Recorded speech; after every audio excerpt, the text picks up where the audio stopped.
আসসালামু আলাইকুম। জাতীয় বিশ্ববিদ্যালয়ে তথ্য ও যোগাযোগ প্রযুক্তি যারা প্রশ্নভিত্তিক সাজেশন চাচ্ছেন, সরাসরি প্রশ্ন আমি রেকমেন্ড করে দিয়েছি ১১৯ টা। এই প্রশ্নগুলো পড়লেই যথেষ্ট। যাদের সেশন ২০২৪-২৫, পরীক্ষা ২০২৫ এবং অনুষ্ঠিতব্য ২০২৬ তাদের জন্য মূলত এই ভিডিওটা স্পেশালি রেডি করা হয়েছে। ঠিক আছে? আর সম্পূর্ণ বইটা যদি প্রশ্ন উত্তর সহ পিডিএফ চান, এই ১১৯ টা প্রশ্নের পিডিএফ সেক্ষেত্রেও নিতে পারেন আমাদের কাছ থেকে। চলুন আজকে যেহেতু প্রশ্ন দেওয়ার কথা ছিল, তাহলে প্রশ্নটাই দেই। বিস্তারিত সূচিপত্রে আপনাদের টোটাল ১১৯ টা প্রশ্ন রেকমেন্ড করে দেওয়া হয়েছে। এই প্রশ্নগুলো আপনারা দাগিয়ে রাখতে পারেন অথবা আমাদের কাছে ফুল পিডিএফটা নিলে প্রশ্ন এবং উত্তর ২ টাই সুন্দর করে ধারাবাহিকভাবে সাজানো অবস্থায় পাবেন। সো আপনাদের যেটা ইচ্ছা আপনারা সেটাই করতে পারেন। এটা আপনাদের জন্য খুবই বেনিফিশিয়াল হবে। মূলত প্রশ্নের উত্তরগুলোকে কিভাবে দিতে হবে, কোন প্রশ্নগুলো পড়তে হবে, কোন তথ্যগুলো প্রাসঙ্গিক, শিক্ষার্থীরা কিভাবে প্রশ্নের উত্তর দেয়, স্যারেরা কিভাবে প্রশ্নের উত্তর পেলে বেশি নাম্বার দিবে, এই সবগুলো বিষয় বিবেচনায় রেখেই আমাদের এই পিডিএফটা রেডি করা হয়েছে। আমি শুধু পিডিএফ এর প্রশ্ন অংশটুকু আপনাদের দেখাচ্ছি। যাদের উত্তর প্রয়োজন, উত্তরের জন্য আপনাদের এই পিডিএফটা নেওয়ার জন্য ৳১০০ দিতে হবে। আর চাইলে আপনারা বাংলাদেশের ইতিহাস, বাজারজাতকরণ নীতিমালা, ব্যবসায় যোগাযোগ, ব্যবসায় গণিত, ব্যবসায় পরিবেশ ও টেকসইতা, হ্যাঁ?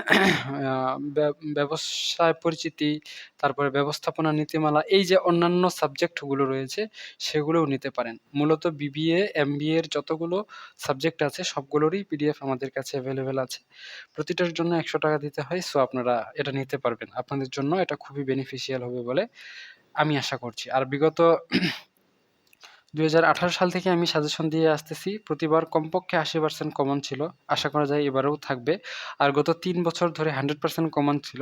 যেহেতু আমরা প্রশ্ন বানাই না, তো প্রশ্নের সরাসরি গ্যারান্টি দিতে পারি না। তবে সাধারণত যেহেতু প্রতি বছর আসে এবং আমাদের অনেক দীর্ঘ সময়ের অভিজ্ঞতা রয়েছে, সেই হিসেবে বলা যায় প্রশ্নের আমাদের সাজেশনগুলো আপনাদের কমন আসবে। আমি কয়েকটা আপনাদের স্যাম্পল আ আ উত্তর দেখাই। যেমন তথ্য ও যোগাযোগ প্রযুক্তি বা আইসিটি বলতে কি বোঝায়?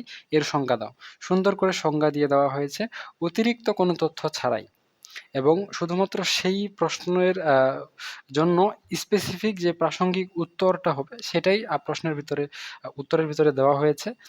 বাকি বাড়তি কোনো তথ্য দেওয়া হয়নি, অযথাই ব্যাখ্যা করা হয়নি, এবং একদম সুন্দর করে ছোট করে অল্প শব্দে অল্প সংখ্যায় আপনাদের ব্যাখ্যাটা করা হয়েছে। সো আমি কয়েকটা প্রশ্নের আপনাদের স্যাম্পল এখানে দেখায় দিলাম।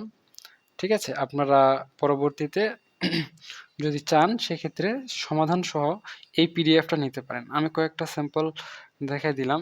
মনে করেন এখানে দেখেন সেম পিডিএফটাই আপনারা পেয়ে যাবেন। যেমন এখানে ৮৫ নম্বর প্রশ্ন, ব্রডব্যান্ড ইন্টারনেটের বৈশিষ্ট্যসমূহ কি? তো কিভাবে উত্তর করবেন সুন্দর করে A to Z আপনাদের বিস্তারিত বলা আছে। সো আপনারা চাইলে যুক্ত হতে পারেন। আমি শেষ করে দিচ্ছি। ক্লোজিং এ আ এটা কত নম্বর প্রশ্ন? ১১৯ নম্বর প্রশ্নই হবে, যেহেতু ১১৯ টা প্রশ্ন রয়েছে। এই যে ১১৯ টা প্রশ্ন। হ্যাঁ? তো সুন্দর করে একদমই ক্লিয়ার ভাবে আপনাদের উত্তর দেওয়া রয়েছে। আপনারা চাইলে এই পিডিএফটা নিতে পারেন।